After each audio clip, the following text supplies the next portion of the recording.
Y sin más preámbulo, le voy a dar paso a Jenny Cadenas, tecnóloga médica en radioterapia en el Instituto Nacional de Enfermedades Neoplásicas de Lima, Perú, para que nos ayude moderando la sesión el día de hoy y nuevamente agradecerles a todos los colegas que estamos conectados el día de hoy y ven que ya está conectado. Un abrazo para todos y le doy paso a Jenny para que demos inicio. Muchas gracias, doctor. Buenos días con todos. Como dice el doctor Martínez, qué bueno tener esa acogida y la idea y el objetivo de esto es uniformizar conceptos y aprender más. Nunca se termina de aprender. Bueno, el día de hoy, que es la primera charla, vamos a iniciar con el segmento de cabeza y cuello. Y nuestra ponente es la doctora Juliana Castrillón Tinoco. Es médica radiooncóloga colombiana egresada de la Universidad Nacional Autónoma de México y del Instituto Mexicano de la Seguridad Social, estudiante de la maestría en Gerencia de Salud y actualmente trabaja en el Instituto de Cancerología de las Américas, AUNA, en Medellín, Colombia, y es parte del grupo de cabeza y cuello de esta institución. Doctora, bienvenida y podemos iniciar. Buenos días, muchas gracias a todos por la participación. Estoy encantada de acompañarlos hoy. Siempre aprendemos incluso cuando enseñamos. Entonces, gracias por la participación a todos. Gracias a David, a Ben, a Emily, a todo el equipo de Rayos contra el Cáncer. Esto es un espacio muy agradable, nos sirve a todos, repito, y siempre educar va a ser fascinante. Muchas gracias a todos por estar aquí. Si me permites compartir pantalla, porfa. Entonces, buenos días a todos. Hoy me corresponde hablar acerca de la primera sesión, que es cáncer de cabeza y cuello, lo cual es un tema que personalmente me fascina. Creo que todos mis compañeros lo saben. Entonces, vamos a empezar. En esta sesión vamos a hablar de tres cosas puntuales. La primera es una revisión general de la anatomía. En la segunda parte vamos a hablar sobre los volúmenes objetivos y al final vamos a hablar de algunos errores en el posicionamiento que van a tener un impacto, por supuesto, negativo en el tratamiento del paciente. Entonces vamos a empezar por la primera parte, que es la parte de anatomía. En esta parte vamos a abarcar, como ustedes saben, el cáncer de cabeza y cuello se subdivide por tipos. Esto incluye cavidad oral, orofaringe, nasofaringe, cavidad nasal, laringe y tiroides, eso es lo que vamos a mencionar. Vamos a hablar, por supuesto, de los órganos a riesgo y al final vamos a mencionar acerca de los constraints o dosis de tolerancias en cada uno de estos órganos.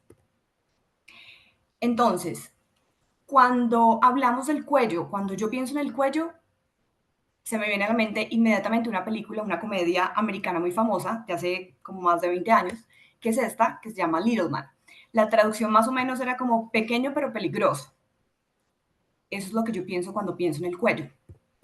Entonces uno ve el cuello, una estructura pequeña, aparentemente muy delicada, pero cuando uno entra a ver qué hay adentro del cuello, se encuentra con una cantidad de estructuras, cada una tan importante como la otra. Eso es lo que hace complejo el cuello. Entonces, vamos a empezar diciendo los subtipos. Ya les mencioné que vamos a hablar de la parte de cavidad oral, nasofaringe, orofaringe, hipofaringe, la laringe y al final de la tiroides. Vamos a empezar entonces por la cavidad oral. Aquí les seleccioné las partes más importantes que vamos a tener en cuenta porque si bien vemos que la anatomía de la cavidad oral incluye todas esas estructuras que les estoy mostrando en este momento, para efectos de cáncer de cabeza y cuello y cavidad oral, solamente vamos a contar con las que están seleccionadas porque son los subtipos de esta clasificación solamente de cavidad oral. ¿Estos cuáles van a incluir? Entonces van a incluir paladar duro, el trígono retromolar, la lengua, que son los 2/3 anteriores, o lengua oral, que ya les voy a mostrar, los procesos alveolares o las raíces alveolares, la mucosa de la boca, que esto incluye los labios, y el piso de la boca. Cuando mencionamos la lengua oral, entonces hacemos referencia a que la lengua se divide en tercios. Los 2/3 anteriores hacen parte de la lengua oral. Esto incluye los bordes laterales de la lengua, la superficie o el dorso y la punta de la lengua. La parte posterior corresponde a la orofaringe, que ya se los voy a mostrar. Entonces, para efectos de cavidad oral, solo los 2/3 anteriores de la lengua, que sería la lengua oral. Ahora, en la orofaringe, de la orofaringe, en cáncer de cabeza y cuello vamos a incluir las siguientes estructuras: la base de la lengua o el tercio posterior, como les mencioné, las amígdalas, toda la parte posterior de la faringe y el paladar blando. La nasofaringe. La nasofaringe es una estructura importante, es como un espacio entre la cavidad nasal y que separa la cavidad nasal y el paladar blando. Tiene como límites importantes, ahí como lo ven, la base de cráneo en la parte superior, las coanas anteriores, el paladar blando en la parte inferior, atrás en la parte posterior, como lo pueden ver ahí, son toda la parte de los músculos faringeos y eso es lo que incluye la nasofaringe, que es un espacio que vamos a encontrar, más o menos ese espacio que vemos ahí, y estas estructuras que son de las importantes que tenemos que tener en cuenta cuando vamos a contornear en cáncer de nasofaringe, como la fosa de Rosenmüller y el espacio parafaringeo. Entonces, es un espacio, es una cavidad que permite el paso de aire entre la cavidad nasal y la faringe. La cavidad nasal. Antes de hablar solo de la cavidad nasal, es importante mencionar que no solamente es la cavidad nasal. Esto incluye todos los senos paranasales que vamos desde el seno frontal, el seno etmoidal, los senos maxilares, la cavidad nasal, por supuesto, y todas estas zonas están subdivididas en cáncer de cabeza y cuello en la parte de senos paranasales. Así se subdividen. En cuanto a la laringe, en la laringe tenemos que tener en cuenta que se subdivide por zonas. En la laringe encontramos entonces 3 zonas importantes. La supraglotis, que es la parte posterior, que nos incluye la epiglotis, y está delimitada también por el hueso hioides. En la mitad está la glotis, que lo más importante que tenemos que resaltar son las cuerdas vocales, y es el aparato fonador.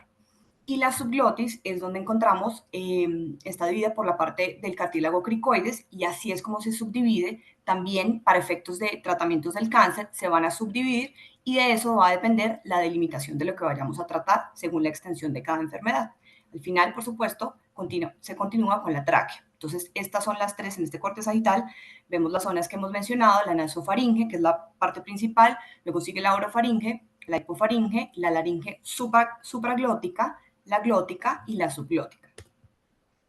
Estas son algunas estructuras, eso es una imagen, un corte axial de una tomografía, donde vemos estructuras bastante importantes para tener en cuenta, no solamente para el contorneo de los PTB, sino también para la delimitación de órganos a riesgo, que lo vamos a ver ahora, el hueso hioides, el pliegue glosoepiglótico, el pliegue preepiglótico, la vallécula, el borde de la epiglotis y la pared faríngea posterior.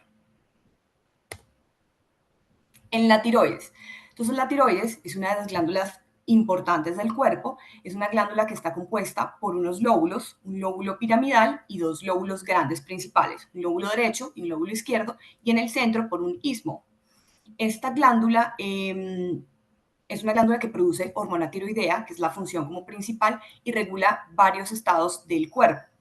Cuando tenemos un paciente que ha tenido un cáncer de tiroides, por ejemplo, esto se puede tratar no solamente con cirugía de uno o todos de un lóbulo de la tiroides o toda la tiroides, o si bien en menores escenarios, pues con radioterapia.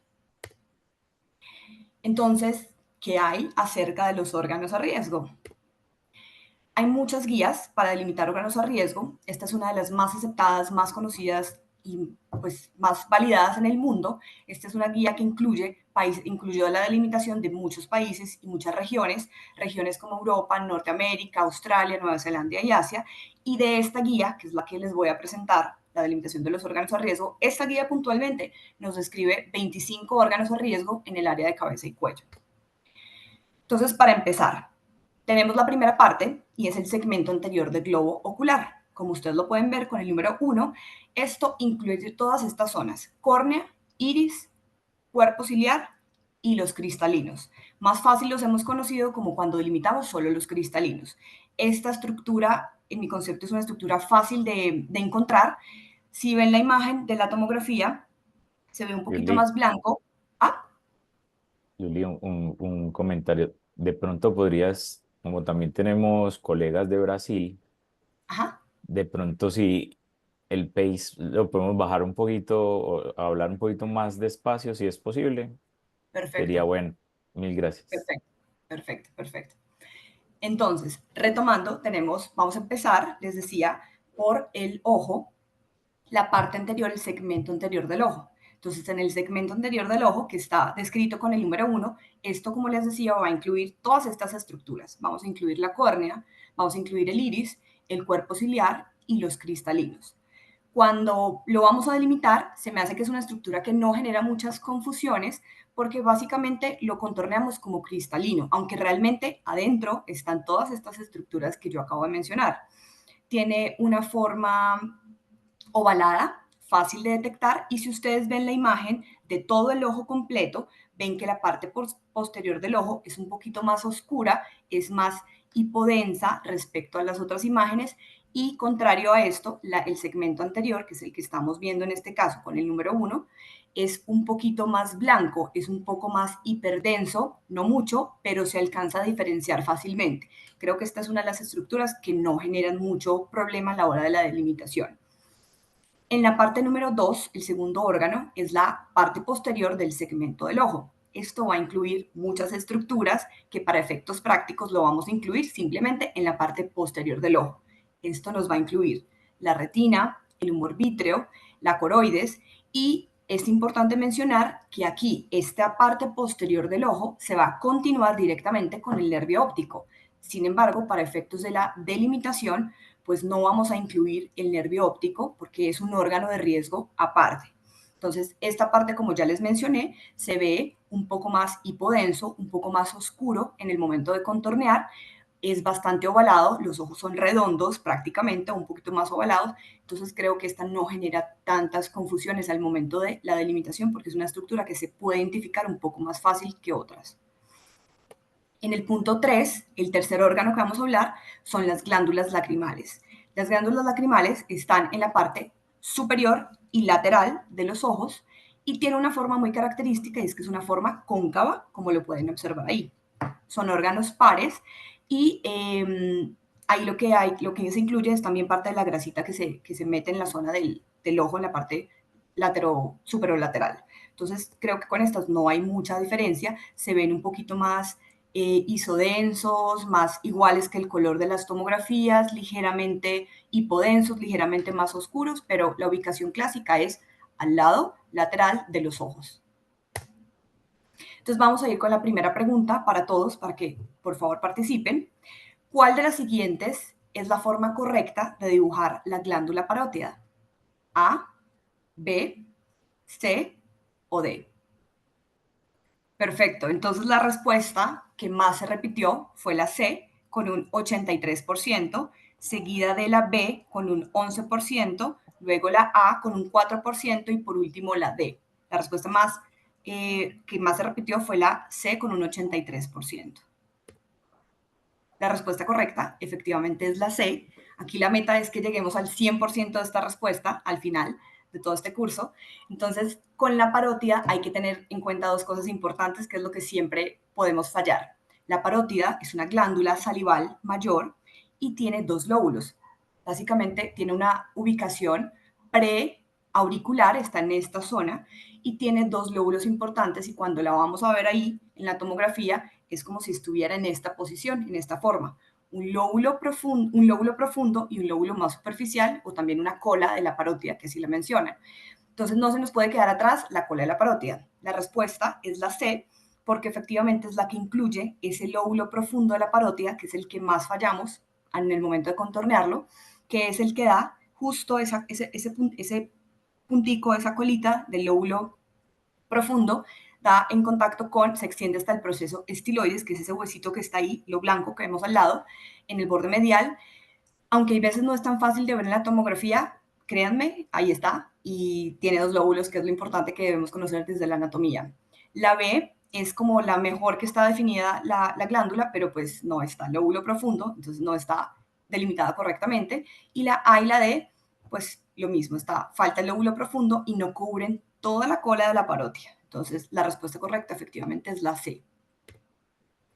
Entonces, las glándulas parótidas, como ya les dije, son órganos pares, tenemos izquierda y derecha, y consisten en estos dos lóbulos que les mencioné. No tiene una forma regular, como lo pueden ver en la imagen, y aquí y está dividida, pasa por medio de los dos lóbulos, la parte extracraneal del nervio facial, que es importante como para tener en cuenta que igual no se va a ver una tomografía simple, pero simplemente para que sepamos ese concepto de anatomía.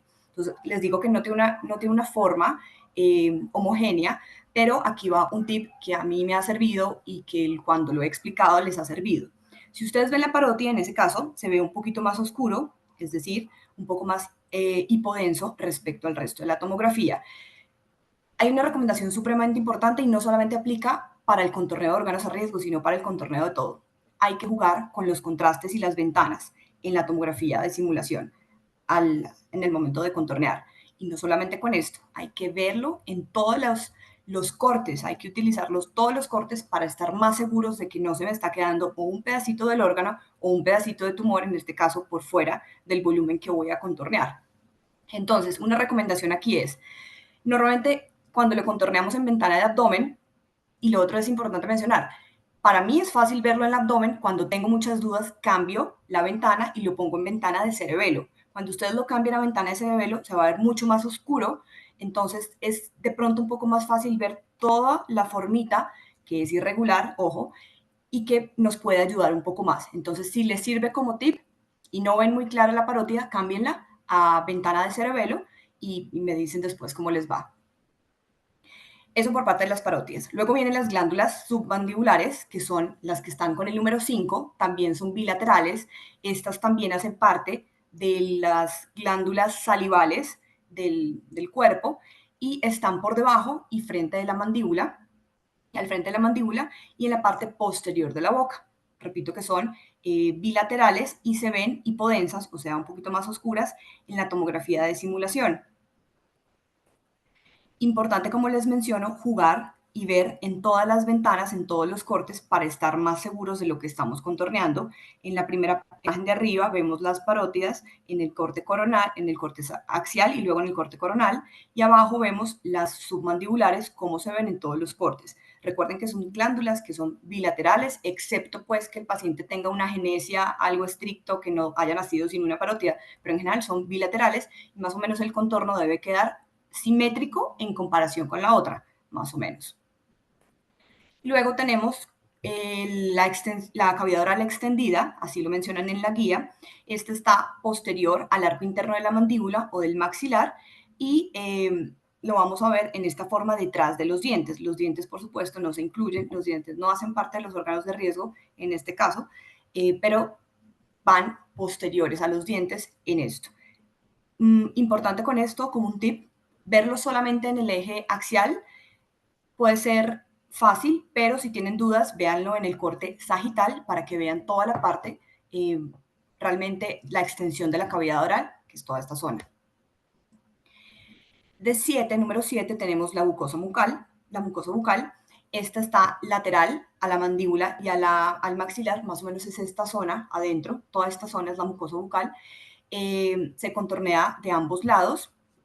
Y luego tenemos los labios. Los labios, obviamente, aquí se ven en este corte fáciles de contornear, pero repito, utilicen el corte sagital para ver la extensión de los labios. Como ustedes saben, los labios van desde la parte inferior de la nariz hasta el cuerpo de la mandíbula. Esa es la extensión que van los labios y esto debe incluir los labios como tal, así como la mucosa interna de los labios, la mucosa superficial de los labios. El siguiente órgano de riesgo es la mandíbula. Creo que la mandíbula es uno de los órganos que se ven más evidentes en la tomografía, afortunadamente. Obviamente es un hueso, entonces la ventana ideal para verlo es en ventana ósea. Aquí es importante mencionar que, por ejemplo, en este corte que estamos mostrando aquí, pues están incluidos los dientes por el corte en este momento. Sin embargo, cuando se va despegando, cuando vamos avanzando en el contorneo de la mandíbula y se va despegando los dientes de la mandíbula, en ese momento los dientes ya no van incluidos en el contorno de la mandíbula cuando se empiezan a despegar. Y esta se ve más fácil, obviamente, en la ventana de hueso, como les mencioné. Luego siguen las cócleas y aquí me voy a detener porque en mi concepto es uno de los órganos que más confusión genera en todos nosotros al momento de evaluarlos, al momento de contornearlos, etcétera, etcétera. Algo importante es que la cóclea hace parte del sistema vestibular del organismo o del sistema auditivo del organismo. Entonces, importante y como tip, la cóclea está, sí, hay que ubicar el canal o el conducto auditivo externo, ahí como lo ven en la imagen, la oreja, el conducto auditivo externo, y es como si yo entrara al conducto auditivo externo y chocara muy cercano con una estructura ahí. Si ustedes ubican, hay veces ir de abajo arriba, eso lo pueden hacer como les quede más fácil. Mi recomendación, mi sugerencia es ubiquen el conducto auditivo externo, como lo ven en esa foto, por eso les puse puntualmente esa foto, que se ve perfecto el conducto auditivo, entran por el conducto auditivo externo y llegan hasta el conducto auditivo interno, porque está embebida, está metida en el conducto auditivo interno, y esa estructura que se ve en ese corte, inmediatamente uno entró al conducto auditivo y llega hasta el auditivo interno, es la cóclea. La cóclea tiene una forma semicircular, que obviamente en esa tomografía nunca vamos a ver la forma real de la cóclea porque es demasiado pequeña, pero básicamente está ahí, más o menos, dependiendo del grosor de los cortes de la tomografía, van a ser de 2 a 4 cortes más o menos, pero básicamente esta es, creo que, la mejor opción de verla. De ahí 1 o 2 cortes más arriba, 1 o 2 cortes más abajo y listo. Esa es la estructura. Lo pueden llevar a la ventana ósea y cuando estén en la ventana ósea van a jugar con el contraste, mueven la ventana del contraste hasta que cada uno se les parezca la mejor opción, en la mejor vista en esa misma ventana, pero jugando con el contraste. Pero insisto, ubiquen el conducto auditivo externo, que ahí no van a tener pérdida porque justamente es ahí donde va a estar. Listo, está en la parte del hueso temporal y está justo después pegado al conducto auditivo interno. El siguiente órgano o los siguientes órganos son los músculos constrictores de la faringe. Y digo los músculos porque realmente son un grupo de músculos, superior, medio, inferior, pero para efectos de esta guía, que es la que les estoy presentando, ellos lo mencionan como un único órgano. Entonces lo mencionan como constrictor, músculo constrictor de la faringe, pero entiendan que el concepto es que son varios músculos. Y este concepto de estos constrictores de la faringe nos vamos a basar, esta es la forma de contornearlo, ellos nos sugieren que cuando vayamos a contornear esa zona, es toda esta parte de la faringe, cuando vayamos a contornear esta zona, pongamos el lápiz más o menos en un grosor de 3 milímetros, que sería como lo que estaría aceptado para este contorneo. El borde craneal de este órgano está definido por la punta de las placas pterigoideas y el borde caudal nos vamos a ir hasta el borde final del cartílago cricoides. Más o menos, ya ven que ahí les puse en naranja los músculos constrictores de la faringe y ahí empieza a aparecer la parte de la laringe. La laringe yo ya les mencioné que tiene tres zonas, supraglotis, glotis y subglotis. Para efectos de esta guía, ellos mencionan solo dos áreas, la laringe supraglótica y la laringe glótica. La supraglótica tienen que empezar desde la epiglotis, porque les dije al comienzo que lo que incluía puntualmente o grande, la estructura grande que incluía la supraglotis es la epiglotis. Entonces nos vamos a ir a la punta superior de los cartílagos, a la punta de la epiglotis y nos vamos hasta el punto de los cartílagos aritenoides, que ya se los voy a mostrar más adelante, para la supraglotis. Luego viene la laringe glótica y si ustedes ven una imagen normal de unas cuerdas vocales, vamos a ver como un triángulo, así como lo estamos viendo. Así se ven las cuerdas vocales, como un triangulito. Aquí es importante mencionar que aquí vamos a incluir todas las cuerdas vocales, que es lo que vamos a proteger, que es el aparato fonador que vamos a proteger acá, y la grasa paraglótica. El aire, como ven en la imagen, no debe estar incluido en el contorno de esta estructura y se ve exactamente así, como una imagen de un triángulo. Aquí viene otra segunda pregunta para que participen. ¿Cuál de las siguientes es la forma correcta de dibujar el esófago? ¿A, B, C o D? 300 respuestas tuvimos. La respuesta que más se repitió fue la letra C, con un 56%, pero seguido de un 25% de la letra D, un 13% de la letra B y un 6% de la letra A. Entonces la respuesta, compartimos la respuesta de una vez. Sí. Perfecto. Entonces la respuesta correcta efectivamente es la C. Recuerden que el esófago es un tejido blando y todo el tejido blando pues es más fácil de que se modifique un poco en las imágenes. Si yo tuviera 4 tomografías o 3 tomografías de simulación con 3 esófagos diferentes, van a ser en cierta forma pueden cambiar bastante porque es un tejido como más blando, como que es mucho más flexible. Entonces, así como lo ven en la imagen, independientemente que ahí salga como una colita hacia un lado, eso sigue siendo esófago y eso hay que meterlo en el contorneo porque es toda la parte del esófago. Pero tengan en cuenta esto, que es un tejido blando, flexible y deformable, como lo vemos ahí. Entonces se puede como aplastar un poco. Les dejo el link de este link para que vean otros ejemplos diferentes de muchos esófagos, porque sí estoy de acuerdo en que es una de las estructuras que también generan algo de dificultad, sobre todo por esta variación en las formas del esófago. Continuando entonces, tenemos el siguiente órgano a riesgo, que son los aritenoides. Los aritenoides son unos cartílagos, y digo los porque se contornean de forma bilateral, así como lo vemos en la imagen. Estos son los aritenoides.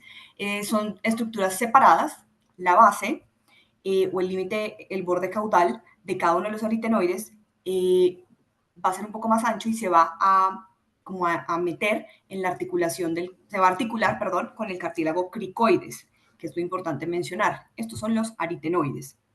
Luego viene una estructura que se llama la entrada cricofaringea, y esa entrada cricofaringea es esta, se contornea muy similar a los músculos constrictores de la faringe, porque estrictamente representa esa transición entre los músculos constrictores de la faringe, 1 centímetro más o menos, que serían estos, la entrada cricofaringea, y luego se sigue y se continúa con el esófago cervical.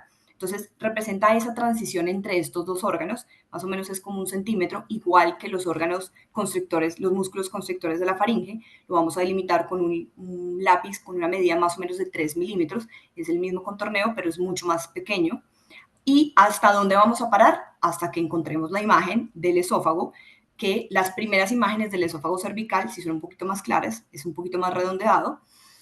Y entonces, en cuanto al esófago cervical, pues estrictamente va a empezar 1 centímetro abajo del borde del cartílago cricoides y va a terminar, estoy hablando del esófago cervical, ojo, no del torácico, el esófago cervical va a terminar entonces alrededor del borde caudal de C7. Esta es una imagen sagital donde vemos ciertas estructuras importantes que tenemos que tener en cuenta. Yo insisto en la necesidad de contornear basándonos en todas las ventanas, utilizar todas esas ventanas que nos proporciona una tomografía, en este caso, para estar más seguros de que sí estoy incluyendo la totalidad del órgano a riesgo. Entonces aquí vemos la epiglotis, el hioides, que es uno de los huesos que tenemos que tener en cuenta porque nos marca la pauta para muchos contorneos, inclusive en los PTBs también, el cartílago tiroides, los aritenoides y el cartílago cricoides. Recuerden que los cartílagos se ven hiperdensos, como de imagen, como de hueso, un poco más blancos, para que los puedan ubicar más fácil. Luego viene esta estructura que en ocasiones es bastante olvidada y es el plexo braquial. El plexo braquial es importante porque son estructuras nerviosas y el efecto mayor cuando no se considera son plexopatías. Plexopatías, el plexo braquial es uno de los plexos más importantes que tenemos en el cuerpo y nos permite movilidad de toda la parte del miembro superior. Entonces sí es bastante importante. El plexo braquial tiene una guía aparte donde nos pueden mostrar el paso a paso de solo el contorneo del plexo braquial, que se las dejo al final de la presentación, pero básicamente para que tengamos en cuenta, tenemos que considerar que el plexo braquial es una estructura de raíces nerviosas y esto más o menos va a ir desde C5 hasta el borde craneal de T3.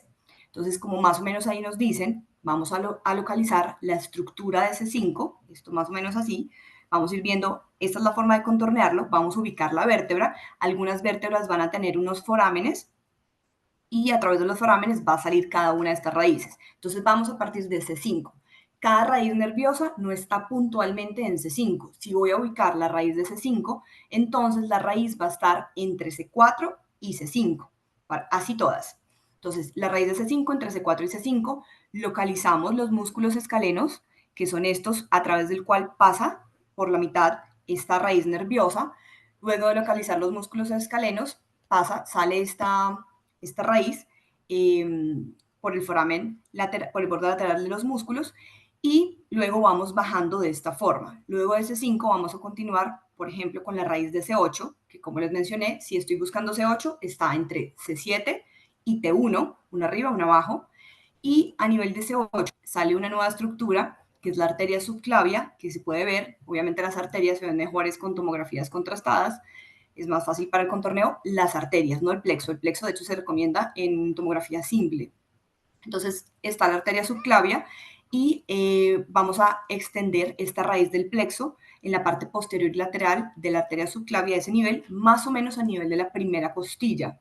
Luego seguimos bajando, ubicamos T1, nuevamente la raíz de T1 está entre T1 y T2 en los cuerpos, esta es la forma como se va a contornear y así nos vamos bajando hasta T3.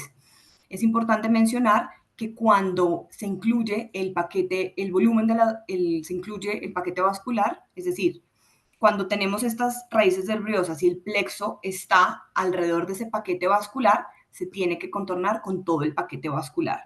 La imagen final de cómo se ve en una imagen ya completa, el plexo braquial, que es bilateral además, izquierdo y derecho, es así, tiene una guía solamente para el plexo,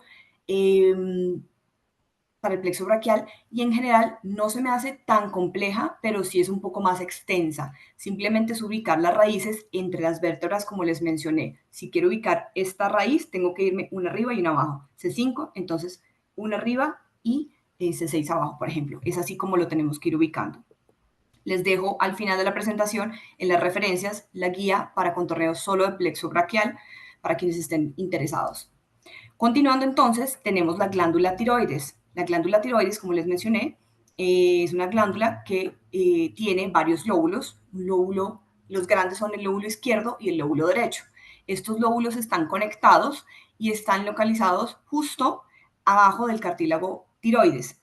Entonces, importante mencionar con la tiroides, hay veces genera confusión, sobre todo porque llegamos al punto en que vamos a contornear la tiroides. Muchos pacientes tienen historia de tiroidectomía, es decir, les han resecado la tiroides, entonces quedamos perdidos, eso no lo tenemos como dato inmediato al momento de contornear, entonces se hace mucho más complejo, o algunos tienen historia de tiroidectomías parciales, entonces está un solo lóbulo y la tiroides se vuelve mucho más compleja.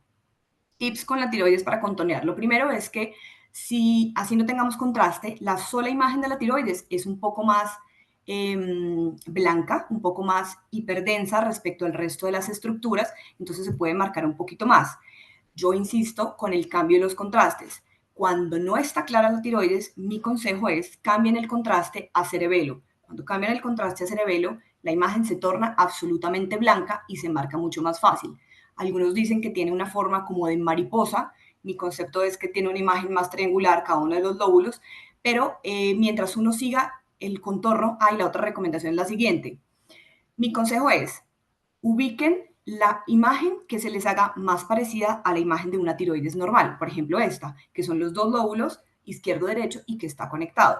Porque muchas veces empezar desde el primer corte es más difícil ubicarla, se puede confundir con alguno de los cartílagos que tenemos ahí, porque igual se ven un poquito blancos. Entonces mi consejo es, ubiquen la imagen donde se les haga más fácil que parezca una tiroides, triangular, mariposa, como les quede más fácil. Y de ahí la siguen para arriba y la siguen para abajo y van a ver que no van a tener pérdida. Y lo otro es que jueguen con el contraste. Mi sugerencia es, si hay muchas dudas, van al contraste de cerebelo y se van a acordar de mí. El siguiente órgano es cerebro. El cerebro es súper importante. Una cosa es importante. Uno es que hay que excluir el tallo de todo el contorno del cerebro, perdón. Y donde más es importante considerar el cerebro es en tumores que están más próximos precisamente al cerebro, como es el caso de cáncer nasofaringe. Pues el cerebro no tiene mucha pérdida, creo que es de los órganos más fáciles de contornear, simplemente que recuerden lo que les acabo de mencionar y es excluir el tallo del contorno, porque el tallo hace parte de otro órgano a riesgo. Entonces, simplemente excluir el tallo, importante mencionar eso. Luego seguimos con el tallo cerebral.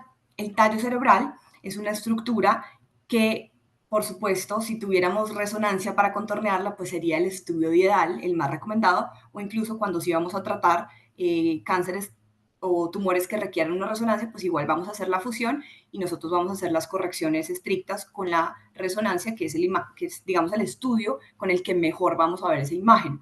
Entonces, el borde craneal del tallo cerebral va a estar más o menos donde están en el borde de C2, más o menos, que es donde termina la médula, perdón, que es el borde superior, que es el borde donde empieza la médula, y lo otro importante que hay que considerar es la forma. Tiene una forma muy característica donde muchos han dicho, eso no está en la guía, eso no he sacado de la guía, pero pues muchos han dicho que tiene una estructura como de Mickey. Sí, se parece y creo que nos ayuda un poquito a encontrarlo más fácil en la tomografía. Sin embargo, repito, el estudio ideal es una resonancia. Cuando pasamos del tallo cerebral a la médula, entre los dos no deben haber cortes de diferencia porque es una estructura continua. Termina una y empata con la otra. Entonces ahí no debe haber un espacio en blanco porque entonces hay un error en el contorneo. Eso es importante mencionarlo. Y luego tenemos una estructura muy pequeña que realmente no es tan fácil de ver en una tomografía de simulación por el tamaño y por el tipo de estructura, y es la glándula pituitaria. Es una glándula que es muy pequeña, como ese tamaño que lo pueden ver ahí, que no es tan fácil de ver, y que una alternativa es ubicar, bueno, esto es una resonancia, pero ubicar un corte sagital para más o menos tener en cuenta y ubicar la silla turca, que es el sitio donde va a estar, que es como la estructura que tenemos que ver, y hasta la guía nos lo recomienda irnos al corte sagital para ver esa pequeña estructura que se llama glándula pituitaria y generar el contorneo, que es este tamaño. Es una estructura bastante pequeña, pero que hay que tener en cuenta. Más o menos se ve así en una resonancia, ubiquen el corte sagital. Luego tenemos el quiasma óptico, y aquí me voy a detener. En mi concepto, este es otro de los órganos a riesgo que incluso para todos nos genera más complicaciones al momento de contornearlo, y específicamente porque no contamos en muchas ocasiones con una resonancia, porque si es un cáncer de laringe, pues no necesito una resonancia para fusionarlo para ver el quiasma óptico. Entonces, no es tan fácil de ver en la tomografía, soy muy consciente de eso, lo vivimos en el día a día, entonces lo sé, pero el estudio ideal sería una resonancia, pero básicamente mi consejo es ubiquen los nervios ópticos, incluso desde el corte sagital, y los van siguiendo hasta donde se conecte, porque es que recuerden que esto es la vía óptica, y esto va desde los nervios ópticos, van a llegar justamente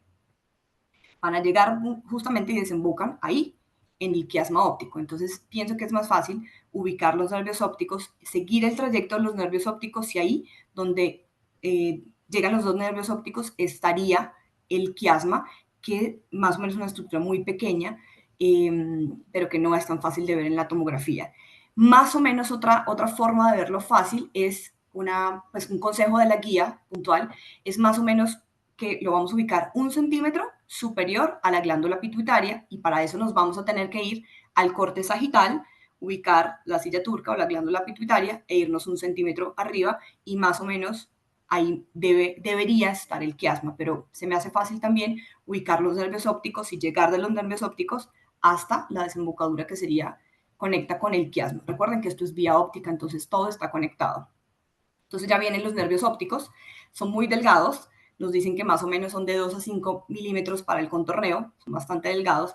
Por favor, no dejen esos nervios ópticos súper gruesos, porque no son así, son bien delgados, como lo mencionamos, y sí son estructuras fáciles, identificables en la tomografía de simulación.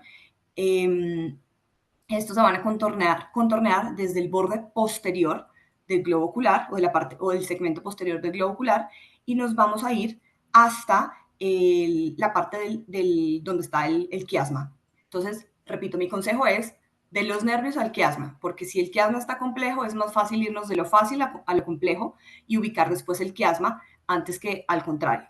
Siempre se va a recomendar que absolutamente todo lo que tenga que ver con órganos a riesgo del sistema nervioso central o vía óptica puntualmente, pues el estudio ideal sería una resonancia. Pero repito, muchas veces no está indicado en el caso del cáncer de cabeza y cuello que se va a tratar, entonces no se va a pedir, por supuesto, ese examen.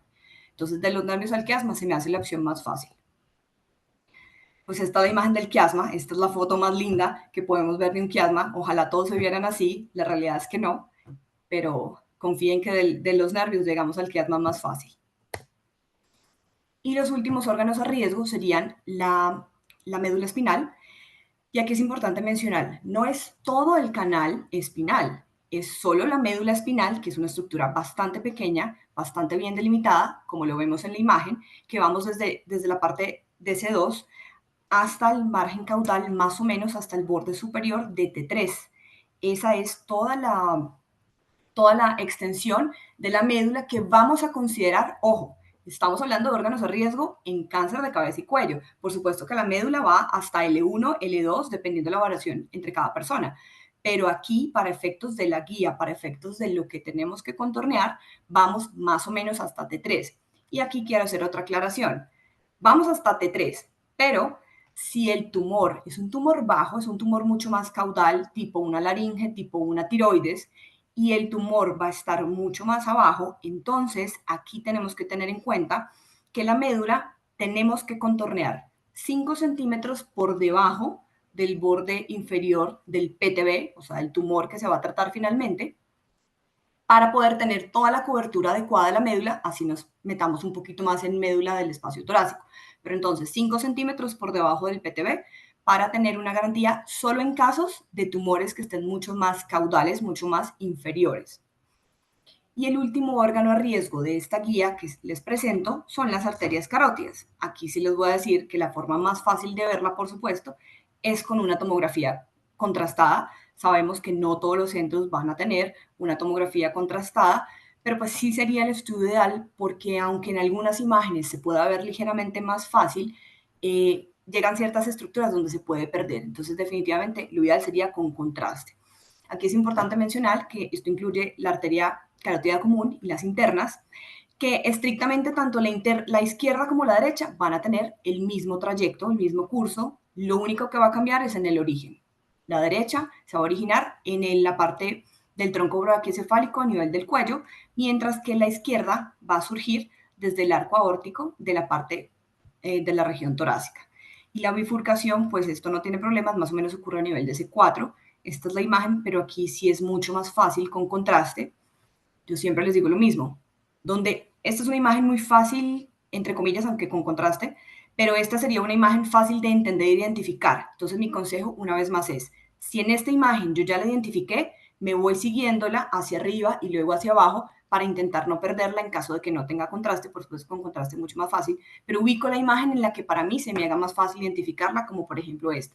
Va la carótida del lado, bueno, abajo de la amarilla, por ejemplo, estaría la yugular. Por favor, no me las confundan. Este es un corte coronal donde se ve la flechita, sería las arterias carótidas, que tiene una extensión importante. Entonces, más o menos esto. Pero obviamente esta imagen es súper clara porque tiene contraste, que sería lo correcto y lo indicado.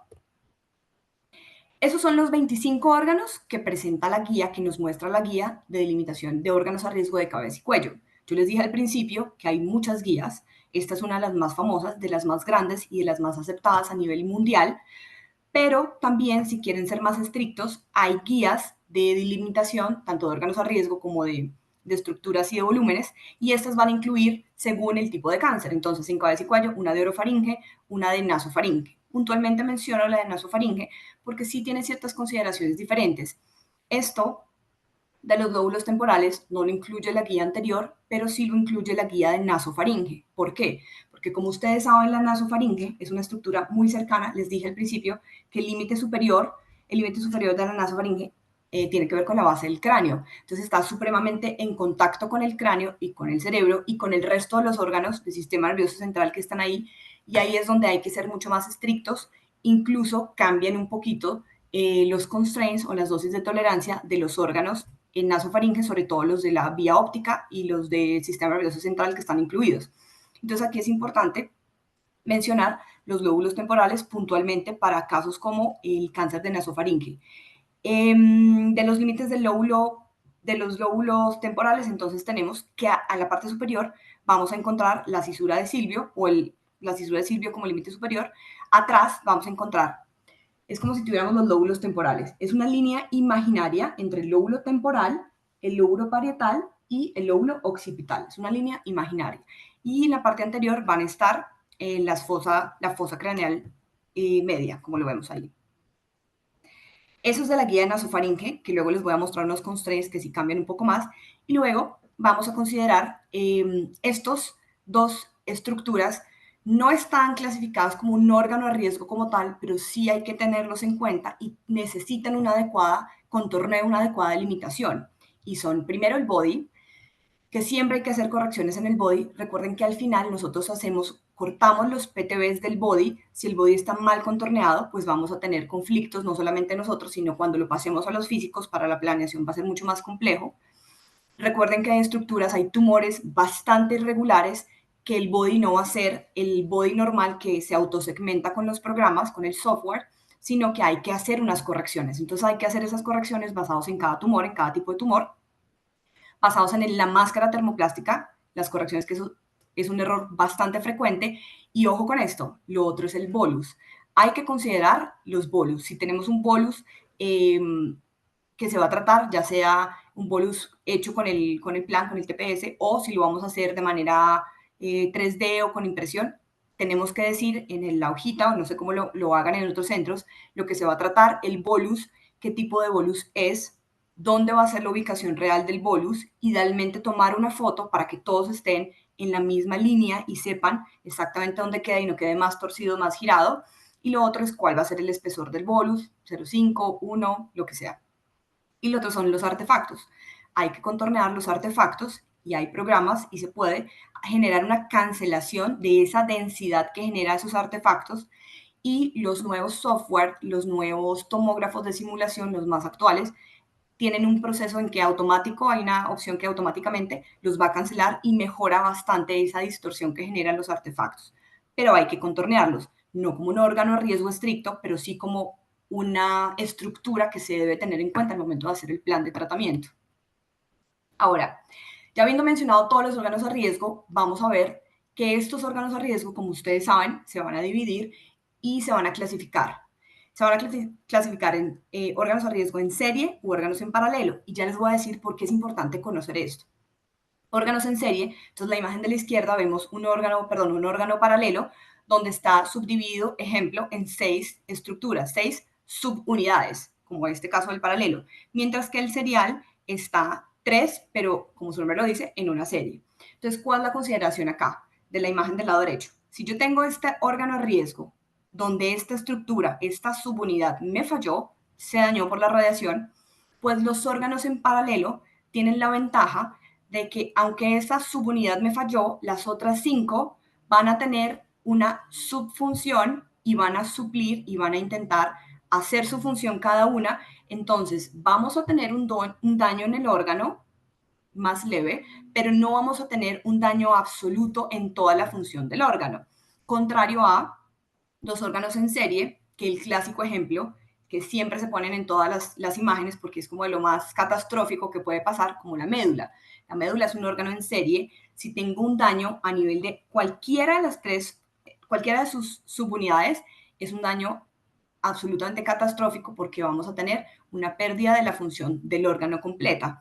Entonces, para efectos prácticos, en cáncer, en los órganos de cabeza y cuello, más o menos estos serían unos ejemplos de los órganos a riesgo, y ya les voy a explicar la importancia de por qué conocer este concepto, no solamente en cabeza y cuello, sino en general en todos los tipos de cáncer. Entonces, algunos órganos en serie, encontramos la médula, y la pongo de primera porque es de lo que siempre vamos a tenerle más respeto y más consideraciones: la médula espinal, el esófago, el quiasma, la glándula pituitaria, la laringe y el tallo. Dentro de estas dos, las más críticas serían, por supuesto, la vía óptica, en este caso el quiasma, pero sobre todo la médula y el tallo cerebral.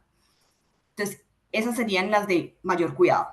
Y los paralelos, digamos que una opción de entender cómo funcionan los paralelos es que los órganos pares van a ser paralelos, pero no es solamente su única consideración, porque por ejemplo tenemos las glándulas parótidas y las submandibulares que son pares, perdón. Entonces, si no tengo una que está funcionando, el cuerpo es supremamente inteligente y compensa con la función del otro órgano. Los nervios ópticos, porque también son pares, el plexo braquial son pares, pero por ejemplo, el cerebro no es un órgano par, pero el cerebro tiene múltiples subfunciones. Como ustedes saben, el cerebro está subdividido en cortezas, en áreas que controlan esta zona, la parte motora, esta zona, la parte del lenguaje, etcétera, etcétera. Y si, como pasa en una cirugía, en una neurocirugía, extraen un tumor, queda un daño en esta zona, el paciente no puede mover la mano derecha, pero puede hablar y puede ver. Entonces, eso es lo que pasa con los órganos en los que se suplen otras funciones. Lo mismo con la tiroides, que como les mencioné, podemos vivir con solo un lóbulo de la tiroides, sí, sin problema, es frecuente. Lo peor que puede pasar es que genere algo de hipotiroidismo, que sería la falta de producción de hormona tiroidea, y habría que dar un medicamento. Y las glándulas lacrimales, pues porque son pares también. Entonces, todo esto lo llevamos a este punto más importante, entender el concepto de cuándo son los órganos en serie, que son los más críticos, que les puse ahí el símbolo de peligro, porque son los que más tenemos que tener en cuenta y con los que más tenemos que ser estrictos al momento de evaluar los constraints, es porque además así lo ponen en las guías, precisamente porque el daño es supremamente catastrófico. En esta guía de DANCA, que es una de las más famosas en cáncer de cabeza y cuello para evaluación de los constraints, esta puntualmente nos hablan en fraccionamientos de preferencia convencionales, y estos nos mencionan y nos van a dividir todos los órganos a riesgo por colores. Entonces vamos por colores de un rojo intenso, un rojo menos intenso, un amarillo o naranja, como lo quieran ver, y al final un verde. De verde a rojo vamos de menor a mayor severidad o consideraciones a tener en cuenta con cada uno de los órganos. Ellos dicen como absolutas, como las que deberían y como las más laxas. Entonces, aquí tenemos entonces las rojas, rojas, rojas, que están como en absolutamente a considerar y a no pasarnos. Entonces ellos dividen los órganos. Por ejemplo, empezamos por el tallo cerebral, una dosis máxima de todo el órgano a riesgo, menor o igual a 54 Grays, pero hay otro concepto que ya les voy a hablar ahorita, que es un PRB, que es un margen que se le da a ese órgano a riesgo para ser ligeramente más laxos en cuanto a, ligeramente es muy poquito, ligeramente más laxos en cuanto a lo que podemos permitir de máximo, ya hasta ahí, del constraint de este órgano. En este caso, con el PRB, que es este margen que damos a este órgano a riesgo, una Dmax menor o igual a 60. Aquí es importante, no me voy a detener en todas las consideraciones que se mencionan en cada uno, se las dejo ahí para que las revisen, obviamente por cuestiones de tiempo, pero ahí nos dicen por qué es tan importante cuidar esta parte. Aquí puntualmente es por el daño neurológico que tenemos. Les voy a mencionar estas dos puntualmente porque son las más críticas. Si tratamos con menor a 10 centímetros cúbicos este órgano de riesgo con una dosis máxima de 59 Grays, ya vamos a generar mínimamente un bajo riesgo de daño neurológico. Entonces, imagínense esto. En la médula espinal, una Dmax menor o igual a 45 y un PRB con este margen de 50 Grays. Y ojo a esto, el riesgo de daño neurológico está estimado del 6% para dosis de 60 Grays. Y normalmente en un cáncer de cabeza y cuello, lo menor que prescribimos son como 54 Grays y lo máximo hasta 70 Grays. Entonces, imagínense pues, si con dosis de 60 Grays ya tenemos un riesgo bajo del 6% de daño neurológico, ¿cómo nos da con el resto de las dosis? Luego seguimos con otras que también son bastante críticas, pero no absolutas, que tenemos que considerar, y es toda la parte de la vía óptica. Esto incluye el quiasma y los nervios ópticos. La dosis máxima va a ser 54 Grays y para el PRB van a ser 60 Grays. Aquí el efecto adverso más grave es alteración de la agudeza visual, que es lo que tenemos que cuidar. Luego seguimos con la parte posterior del globo ocular o el segmento posterior, una dosis máxima menor o igual a 45 y una dosis máxima menor o igual a 50 para el caso del PRB. Aquí se los voy a mencionar porque es que sí llama la atención. Y se menciona que se alcanzan a ver retinopatías con dosis tan bajas como 30 Grays. Ya les mencioné que lo más bajito que podemos dar en cabeza y cuello son desde 54 Grays, 50 pues en adyuvancias, pero hace rato nos pasamos por ahí. Entonces con 30 Grays ya se puede ver retinopatías y eso es irreversible. La parte anterior del ojo, Dmax menor o igual a 30 y para el PRB menor o igual a 35, los efectos adversos aquí son bastante frecuentes, pero no son tan graves como conjuntivitis, ojo seco, catarata, etc.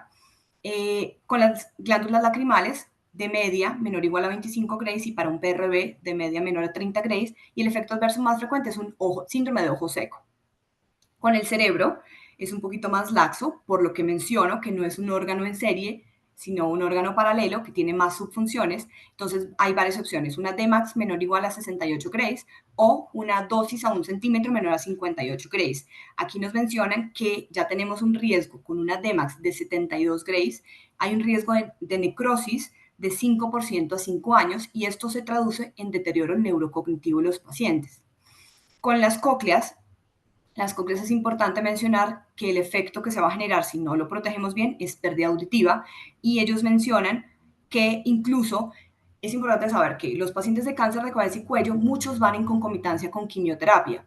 Y dentro de los medicamentos de quimio, de los más aceptados hasta la fecha, son los platinos y dentro de estos el cisplatino. Si ustedes revisan, el cisplatino es un medicamento que es altamente ototóxico, genera bastante toxicidad a nivel de los oídos y esto se traduce en pérdida auditiva, sordera.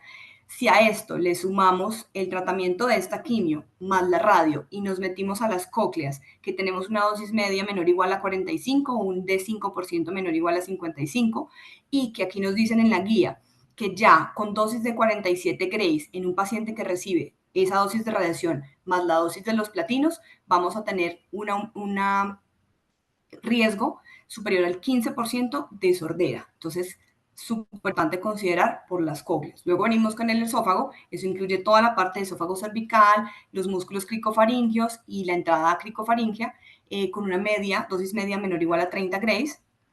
La laringe, que como les mencioné, esta guía lo divide en glótica y supraglótica, pero aquí para efectos prácticos tienen la misma dosis las dos, una dosis media menor a 40. La mandíbula, una Dmax menor o igual a 72 grays y el riesgo mayor es la osteoradionecrosis. Aquí una recomendación muy importante. Siempre hay que revisar los puntos calientes en los planes al final cuando vamos a evaluar los planes de tratamiento e intentar que el punto caliente esté en el tumor o cercano o en los sitios del PTB y no en zonas de hueso como la mandíbula, por ejemplo, que es bastante frecuente que eso pase, o en zonas como el cerebro. No dejar esos puntos calientes en zonas de órganos a riesgo idealmente. Y la cavidad oral, aquí quiero mencionar una cosa, es bastante frecuente que veamos que cuando se va a tratar un cáncer de cavidad oral, se contornee la misma cavidad oral. Si el cáncer es en la lengua oral, por ejemplo, pues obviamente no vamos a evaluar estrictamente esa cavidad oral porque ahí vamos a dar la dosis máxima del tumor, que nos vamos a ir hasta 70 grays probablemente.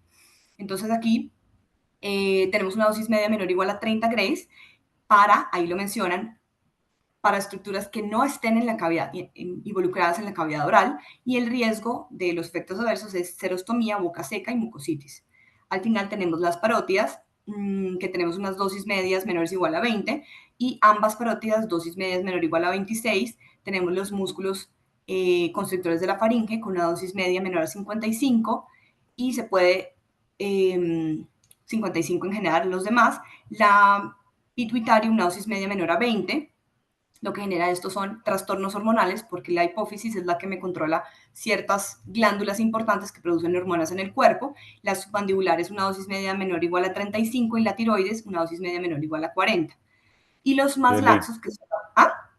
Ben ¿Hola? tiene un comentario que tiene la mano alzada, un minutico, por. Ay, no lo vi. Dime. Está bien. Am, pues primero, este resumen es excelente y todos van a tener acceso a nuestros materiales para poder revisar esa tabla y como ven en la tabla, hay limitaciones que todos son alrededor de 70 o menos y eso es la prescripción que estamos dando. Entonces, hay la posibilidad de causar daño real en cada tratamiento que hacemos. Y hubo unas preguntas buenas en el chat que quiero llamar atención. Uno fue de Yael Flores Pimental sobre el plexo braquial, que a veces está olvidado en los De acuerdo. casos. Y una pregunta fue, ¿cuándo es obligatorio delimitarlo? Y doctor Martínez contestó que es obligatorio controlarlo en tratamientos donde el dosis de prescripción superen los 45 a 50 grados. Y um, eso es importante um, para considerar. No solamente es en tratamientos de cabeza y cuello, pero todos los tratamientos donde hay un overlap de campos en el cuello, es importante tener en cuenta cada órgano de riesgo que está mencionando. Es correcto. Gracias, Ben. Como les dije, esto tiene más consideraciones que por cuestiones de tiempo y para no ser monótono en este caso, van ahí en la guía. La guía está en la referencia al final, que es importante tener en cuenta. Y no me voy a detener en todos porque son bastante extensos. Finalmente, para terminar con esta guía, íbamos con la mucosa bucal, una dosis menor o igual a 30 grays, Y en la parte de los labios, dosis media menor o igual a 20 grays. Aquí es importante mencionar la mucositis y la queilitis. La queilitis es la resequedad de toda la mucosa de los labios. Hay una queilitis que es solo de los labios y una queilitis que es angular, que es cuando estas comisuras de los labios se parten entre comillas y se ponen bastante resecas. Eso es bien importante y es bastante frecuente en los pacientes. Y con los hipocampos hay unas consideraciones especiales. Los riesgos son de pérdida de memoria. Tenemos una evaluación de un D40 menor de 7.2 grays, teniendo en cuenta el EQ2, pero aquí es lo que voy a mencionar. Con la parte del sistema nervioso central, esto no me voy a detener, se los dejo ahí porque lo van a tener en la presentación y al final, como les menciono, está en la guía. Esa guía que les presenté es la guía de ANCA, es el resumen de los constraints y tiene unas consideraciones, pues una guía mucho más extensa. Hay otras guías y simplemente quise traer esta tabla para dejárselas en la presentación y es una guía de nasofaringe. Yo les había dicho que cada cáncer tenía como una guía de delimitación, tanto de los contornos de los PTBs como de los órganos a riesgo. Y estas simplemente se las quise poner acá porque, como les mencioné al principio, los lóbulos temporales no están en esta guía de ANCA, pero sí están en esta guía de cáncer de nasofaringe. Aquí podemos ver que ellos incluyen tanto para prescripciones de PTBs de 70 grays, fraccionamiento convencional, como PTBs de 69-96, entre otros. Aquí lo mencionan. Y aquí sí nos hacen unas consideraciones especiales y unas dosis que varían ligeramente, que entre comillas son ligeramente más laxas, en la parte de todos los órganos del sistema nervioso central. Se las dejo aquí y se las dejo en la presentación al final. No me voy a tener en esto, pero sepan y conozcan que existen otras guías y que para la parte de nasofaringe es importante además apoyarnos con esta guía. Bueno, ese es todo el resumen de la guía. Entonces, ¿cómo vamos? Yo les dije lo del cuello. Pequeño pero peligroso. Vamos a continuar con la segunda parte. Y la segunda parte es acerca de los tumores y los volúmenes objetivos, algo muy puntual sobre los GTB y los CTB, las expansiones de los PTBs y la importancia del contornado adecuado. Entonces, simplemente esto es para que lo entiendan. Esta es la imagen más clara que tenemos de los contornos. Entonces, tenemos un GTB, que es el tumor macroscópico visible. Eso me va a incluir no solamente el tumor primario, sino también la enfermedad nodal. Los ganglios que estén comprometidos los vamos a incluir. Entonces, partimos del tumor primario. Y otra cosa importante para mencionar es que todo lo que diga GTB va a tener la dosis más alta de radiación en este caso. Entonces, es importante mencionarlo. Luego del GTB vamos a dar un margen, que es el siguiente, y ese margen que sigue es el CTB, que es el Clinical Target Volume, y es una enfermedad microscópica o es una enfermedad de riesgo. Si bien tiene menos dosis que el GTB, no es tan baja la dosis. Entonces, no nos podemos quedar tan tranquilos creyendo que es una dosis mucho más baja. Es una dosis más baja respecto del GTB, pero no muchísimo más baja. Entonces, es importante no dejar detrás estos márgenes y estos volúmenes que también van a recibir una dosis considerable.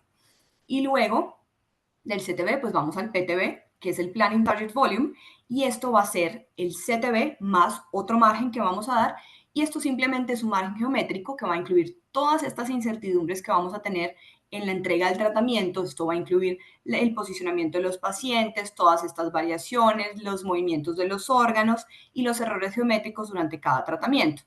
Y aquí viene otro concepto que ya les había mencionado por encima de la guía, que les dije que los constraints los evaluábamos en órganos a riesgo, pero que teníamos una posibilidad de al mismo órgano a riesgo dar un margen para proteger más ese órgano a riesgo y para nosotros ser un poquito más laxos en cuanto a esas dosis de tolerancia de cada órgano.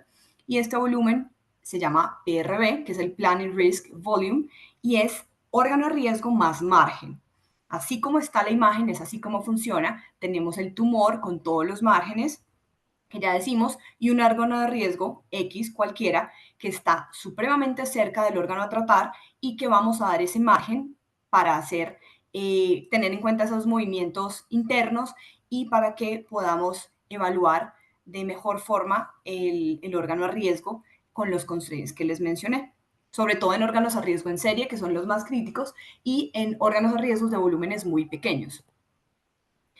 Entonces, para la limitación, esto no es el tema puntual grande de la charla, simplemente mencionar que esta guía, que es la que les he venido desarrollando durante toda la presentación, nos menciona una regla muy fácil y muy clásica, y es la regla del 5+5.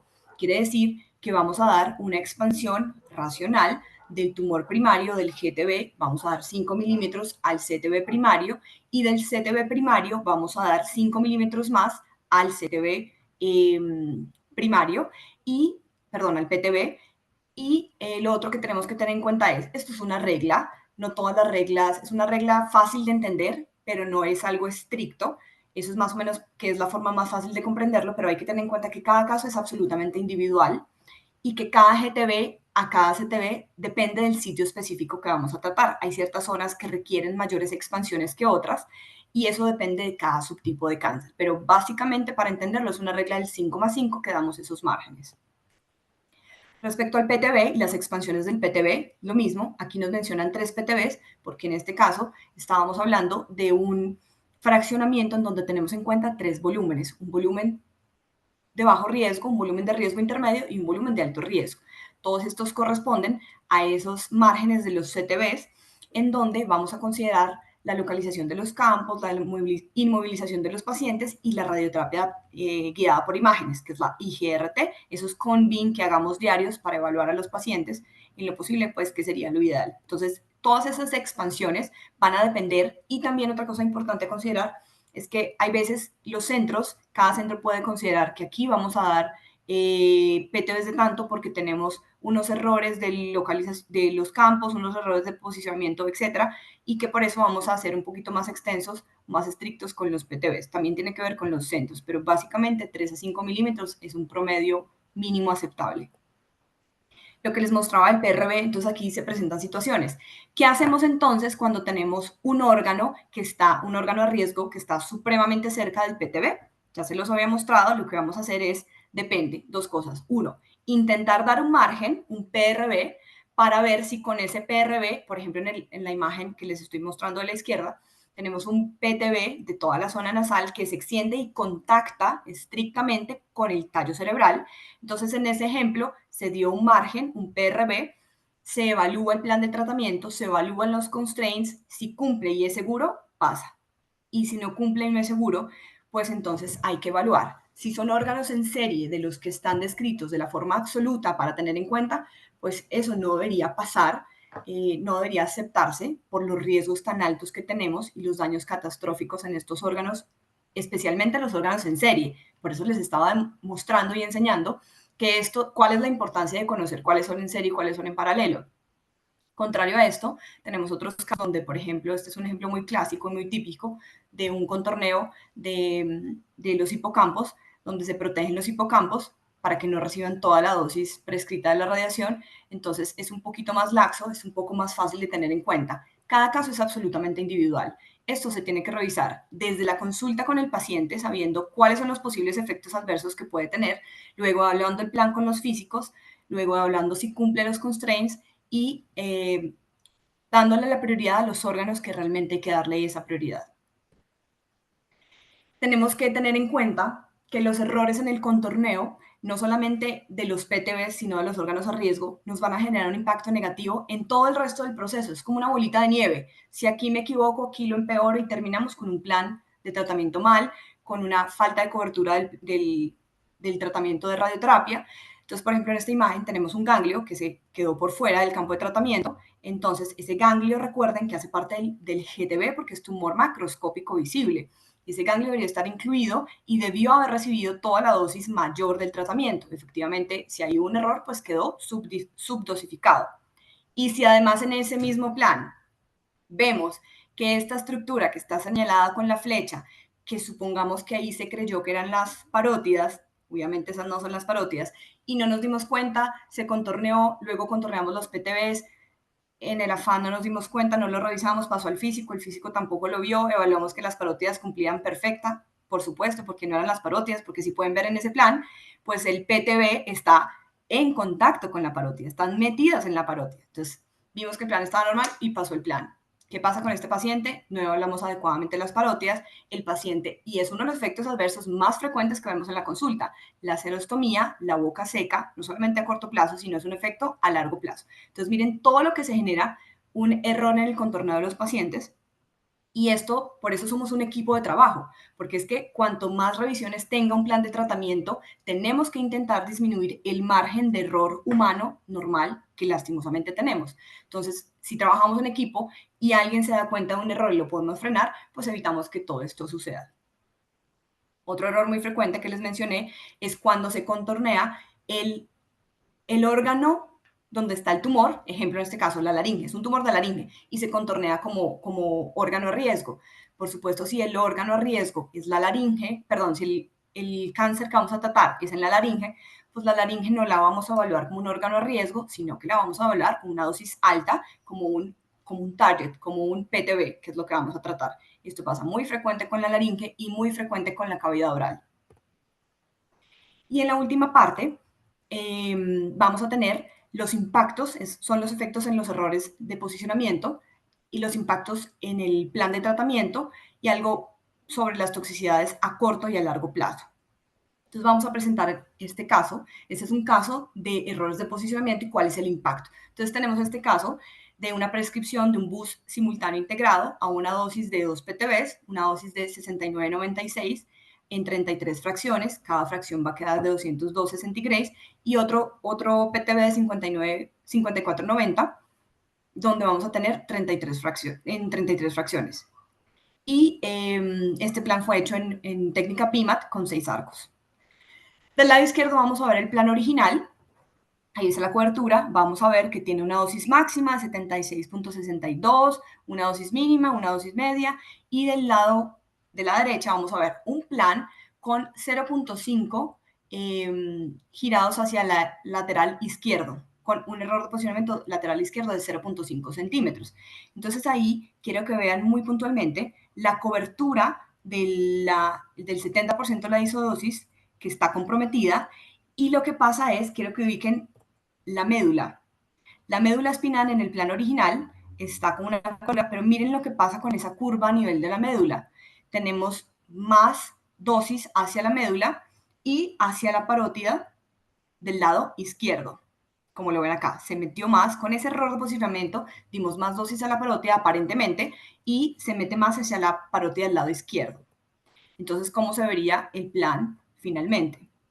Esto es simplemente para mostrarles cuando evaluamos el plan de tratamiento, cuando se evalúa cómo quedan se están comparando los dos planes, cómo queda la cobertura que está comprometida ya, esa cobertura, ese PTB, los PTBs ya no están cubiertos como antes, se compromete esa cobertura del plan de la dosis. Luego nos van a empezar a mostrar todos los órganos a riesgo. Simplemente aquí lo que nos están mostrando es la dosis de parótidas, que son las blancas. Luego vamos a ver las dosis de la médula espinal. Ahí les pusimos abajo, con la dosis de la médula espinal teníamos hasta 45 grays. En el plan original nos llegaba el constraint, la dosis máxima en 44,61. O sea, cumplíamos si la máxima es 45. Pero con el plan contrario, lo que se ve es que nos subimos a una dosis de 50,46 grays. O sea que nos pasamos, esa médula espinal estrictamente ya no cumpliría ese constraint. Mira lo que se nos subieron en grays. Luego con la parótida izquierda teníamos una dosis media límite de 26 grays. En el plan original teníamos 22 y en este plan, con ese movimiento, se nos subió hasta 29,2. O sea que tampoco nos cubre. La derecha está un poquito más baja y con la médula del plexo braquial seguimos cumpliéndolo según la guía. Esto en este ejemplo de un posicionamiento lateral izquierdo de 0,5 centímetros. Espérenme. Este es el mismo ejemplo, el mismo plan original, pero ahora vamos a tener un cambio en la posición de 0,5 centímetros, pero posterior. Miren cómo se afecta la cobertura. Nuevamente lo que pasa con la médula, miren posterior, está casi la mitad de la médula cubierta. Y lo otro es que si revisan, la dosis media que teníamos se nos baja casi a la mitad de la cobertura. Estábamos en 40,6 y se nos baja hasta 24,24. Entonces vamos a ver qué pasa con el plan. Nuevamente lo de la médula, que les dije que es lo más evidente. Ahí ya no se ve tan afectada. Esto es simplemente el plan. Lo mismo del plan, mostrando los dos planes comparando. La cobertura, el compromiso de los PTB está ligeramente comprometido. efectivamente a la dosis máxima en la médula, que era 45, teníamos 44.6 en el plan original y nos subimos hasta 55.6. Si algo les hice énfasis es en que la médula es uno de los órganos que más tenemos que cuidar, y miren lo que pasa con estos 0.5 centímetros posteriores en un plan que ya lo habíamos cuidado, que ya cumplía y que estaba con todas las revisiones adecuadas, pero miren lo que pasó. En este momento ya no cumple y se nos mete en ese posterior, claro, la médula es más posterior, entonces se nos mete hasta 55 grays, nos pasamos de la médula, o sea, error. Las parótidas no estaban tan afectadas y el tallo y el plexo braquial estaba con este error, estaban todavía cumpliendo las guías. Y ahora, ¿qué pasa cuando tenemos el mismo plan, pero ahora sumamos los dos errores? Lateral izquierdo y posterior de 0.5 centímetros. Lo mismo, vamos a tener comprometida la cobertura, la médula, miren, casi que yo creo que 2/3 de la médula nos la llevamos, y ahorita en este caso sí tenemos más dosis comprometiendo la parótida izquierda. Ese es el plan. ¿Cómo quedaría? Nuevamente las dos curvas, la cobertura van a estar comprometida, luego nos van a empezar a mostrar otra vez los órganos a riesgo, que son la médula. Nuevamente aquí nos excedimos, este es donde más nos excedimos, estábamos en 44 y nos subimos hasta 56.3, la peor de todas con este posicionamiento, y la parótida izquierda igual se nos fue, bueno, nos llegó hasta 24.7, sí se nos sube, y nos cumple, pero se nos sube. La parótida derecha está igual, el tallo y el plexo siguen cumpliendo, pero, perdón, el tallo sigue cumpliendo, pero miren el plexo braquial, lo que pasa que va a recibir más dosis. Se nos sube, aunque a pesar de que sí cumplió, se nos sube ligeramente de 63 grays a 65. Por eso lo que decían y lo que preguntaban ahorita, si tenemos un órgano de riesgo es para contornearlo y para evaluarlo. Miren que aquí sí se nos afectó en este cambio de posicionamiento. ¿Y qué pasa si el paciente pierde peso y no lo resimulamos? Porque es que resimular implica doble trabajo para todos y lo tenemos claro. Si algo aplica en cáncer de cabeza y cuello es la radioterapia adaptativa. Sabemos que esto les va a pasar a los pacientes, la gran mayoría van a perder mínimo un 15%, pueden llegar hasta perder un 15% del peso, entonces es algo que sí o sí va a pasar. Aquí les vamos a presentar una tomografía inicial y una tomografía de resimulación, donde vemos todo el peso que perdió el paciente y vamos a ver qué pasó con esa distribución de dosis. Miren que esto era, en azul era la parte del cuello electivo que no estaba en rojo, digámoslo así, y que no debería estar recibiendo toda esa dosis máxima, esa dosis mayor, perdón. En la resimulación estamos viendo cómo cambió el volumen de tratamiento, no solamente porque el paciente bajó de peso, sino también porque redujo ese tumor de mayor tamaño. Y efectivamente, en este plan, que era un BIMAT de 2 arcos, cambia la representación de la distribución de la dosis, y ese es el problema de no resimular. Les voy a mostrar una imagen, espérenme un segundo. Entonces, en la imagen, el resumen de esto, lo que pasa aquí es que esa cobertura inicial, donde ven la distribución de dosis, lo que estaba en azul era una dosis menor, era un volumen de menor dosis, donde vemos acá esa dosis, al haber perdido peso, se nos pasa, hay más dispersión de dosis, se nos pasa, y ese volumen naranja no debería estar recibiendo de ese lado, del lado contrario sí, porque era el tumor donde se iba a tratar con la mayor dosis, pero del otro lado no debería estar pasando. Entonces miren cómo nos cambió la dosis, cómo nos cambia toda esa distribución de dosis en un paciente donde cambió el peso y cambió el volumen del tratamiento. Entonces miren todo el impacto que esto genera. Entonces ahora sí vamos a necesitar ayuda, porque entonces, ¿qué pasa con todos estos errores? ¿Qué vamos a hacer? Pues ya llegamos a lo que no queríamos llegar, y que en gran parte, como lo dijo Ben ahorita, son muchos efectos adversos los que se van a presentar. Muchos pueden ser bastante esperados, pero muchos no, y la responsabilidad es de todos nosotros como grupo de trabajo de radioterapia. Entonces, a ustedes es más fácil, sobre todo a los tecnólogos, que van a ver los efectos agudos durante el proceso del tratamiento, pero no les van a llegar los efectos tóxicos a largo plazo, que son los que nos llegan a nosotros a la consulta. Entonces, dentro de los agudos son los que ustedes están más acostumbrados a ver: mucositis, cambios en el gusto, ansiedad, estrés, radiodermitis, cialorrea. Aquí me voy a detener. Cialorrea es porque al principio los pacientes durante el proceso del tratamiento con radioterapia agudo, van a presentar cambios en la saliva. Al principio van a presentar aumenta la producción de saliva, incluso va a empezar a cambiar la consistencia de esa saliva, se puede volver más espesa, incluso hay pacientes que les cuesta tragar y si a eso le sumamos la disfagia, pues peor, hasta el punto en que se tienen que extraer la saliva de lo espesa que es, pero eso es en el proceso agudo. Vamos a ver qué pasa en el proceso a largo plazo. Deshidratación, malnutrición, pérdida de peso, mayor dependencia de los opioides, requieren más dosis de medicamentos, miedo a morir por todo el estrés y todo el proceso, viéndose algo deteriorados y, por supuesto, retrasos en el tratamiento, que es absolutamente frecuente. Eso es lo más frecuente que van a ver en la parte aguda. Pero eso no es lo peor, porque muchos van a resolver. La peor parte es lo que queda, los efectos a largo plazo y las secuelas que nos quedan de estos efectos que puede que no se resuelvan. La serostomía. Entonces, al principio les dije cialorrea, exceso de producción de saliva, pero al final vamos a tener boca seca. Y esto es de lo más frecuente que se presenta. Los tratamientos, los pacientes, es de lo que más puede quedar como secuela. A pesar de esto, tienen que mantener hidratados con un tarrito o algo, disfagia, trastornos para la alimentación por el daño directo en los músculos constrictores de la faringe, riesgo de neumonías aspirativas, dependencia de tubos de alimentación por la nariz o por la boca, sonda nasogástrica o sonda orogástrica, fibrosis a nivel del cuello, dolor crónico a nivel del cuello, linfedema, que es la hinchazón crónica del cuello, alteraciones dentales, caries, osteoradionecrosis, estenosis de la carótida, que al final esa esterosis carotídea puede llegar a un riesgo aumentado de ACV, estallido de la carótida, pérdida auditiva y pérdida visual.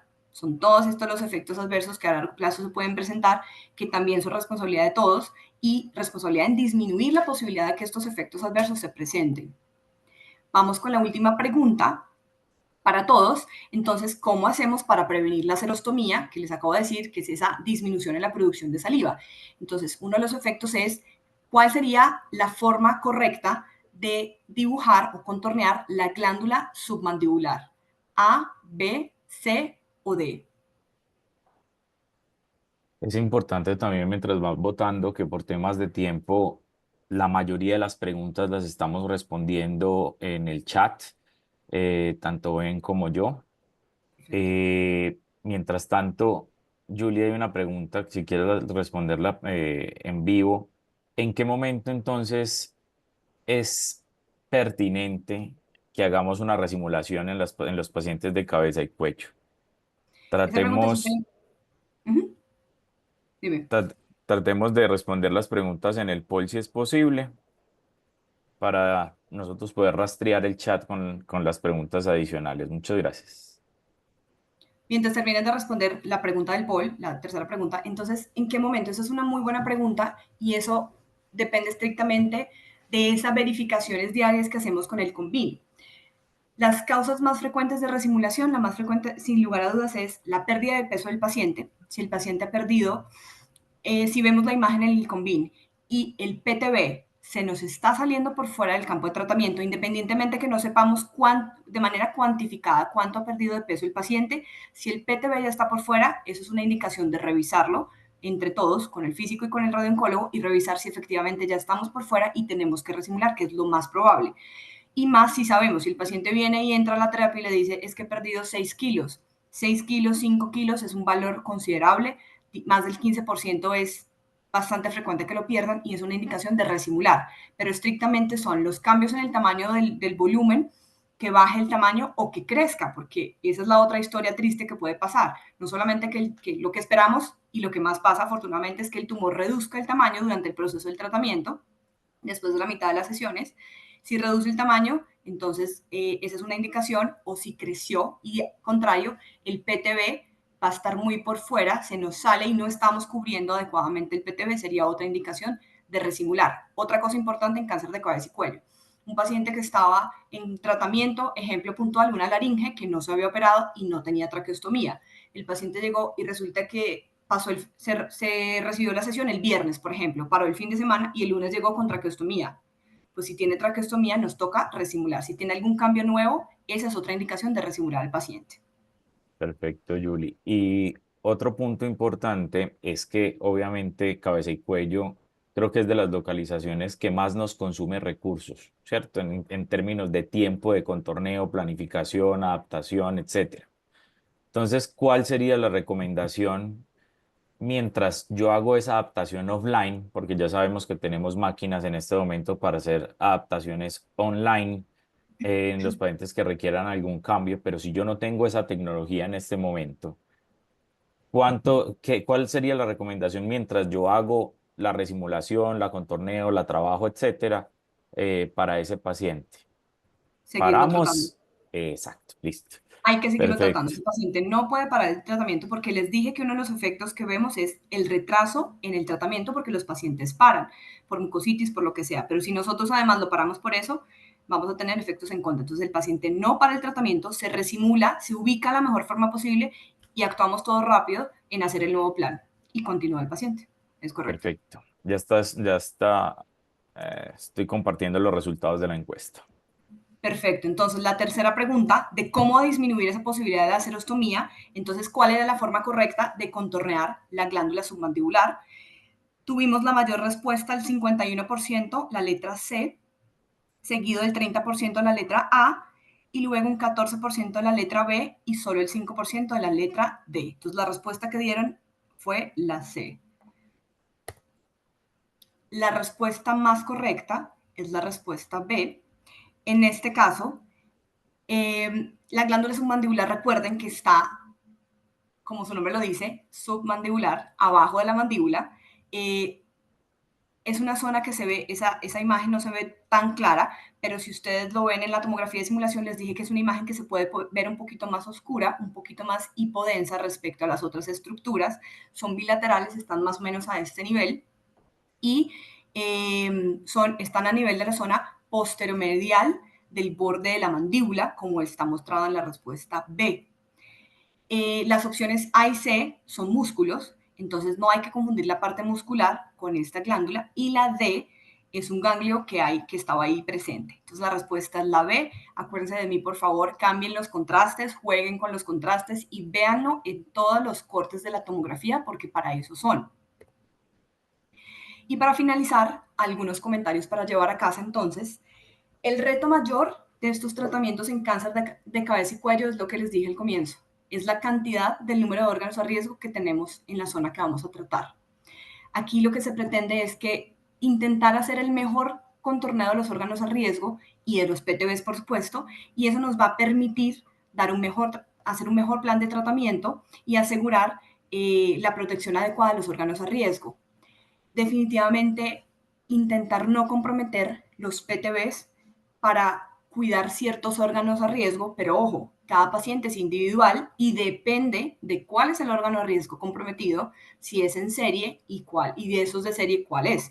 Entonces, digamos que si se puede no comprometer, perfecto, pero si el órgano a riesgo es de estos más críticos que le mencioné, ojo, hay que evaluarlo y hay que revisar muy bien ese caso.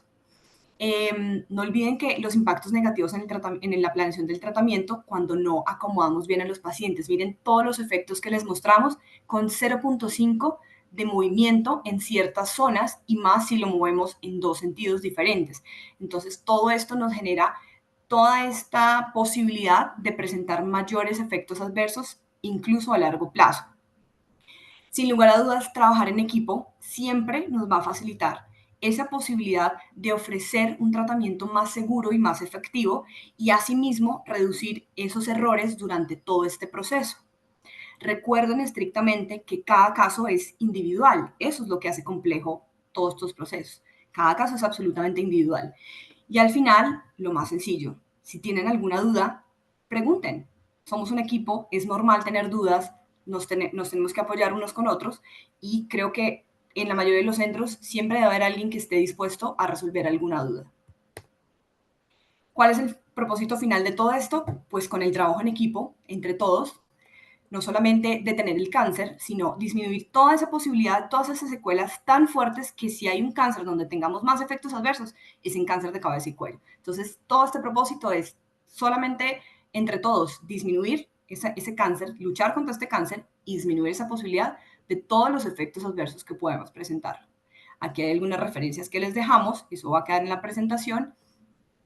¿Listo? ¿Estamos? ¿Todo claro? Mil gracias, Julie, por esta maravillosa presentación. Realmente un gran trabajo. Felicitaciones. Y para puntualizarles a todos, toda la estructura de este curso está dada para que tengamos una perspectiva y una evaluación tanto clínica, ¿cierto? Con insights de pronto de respecto a anatomía, etcétera, y visión clínica, y la parte específica de los tecnólogos médicos respecto a simulación, tratamiento, día a día, etcétera. En el caso de cabeza y cuello, como es un tema tan complejo, pues dimos dos charlas, pues, o dos bloques, dos sábados, uno para la parte clínica y otro para la parte de tecnología médica. Todas las localizaciones de este curso, pues recuerden que van a ser siempre compartidas con un clínico y un tecnólogo para tener una visión más amplia de lo que tenemos que trabajar como grupo. Les agradezco a todos por su atención, por su paciencia, por estar aquí durante todo este tiempo, un sábado, y nuevamente bienvenidos a la siguiente sesión. El próximo sábado, un abrazo para todos, que disfruten su fin de semana y cuídense mucho. La mayoría de las preguntas estaba respondida en el chat, por eso y en aras del tiempo, no vamos a dar espacio adicional para las preguntas. Un abrazo grande, cuídense mucho y buen fin de semana. Gracias a todos.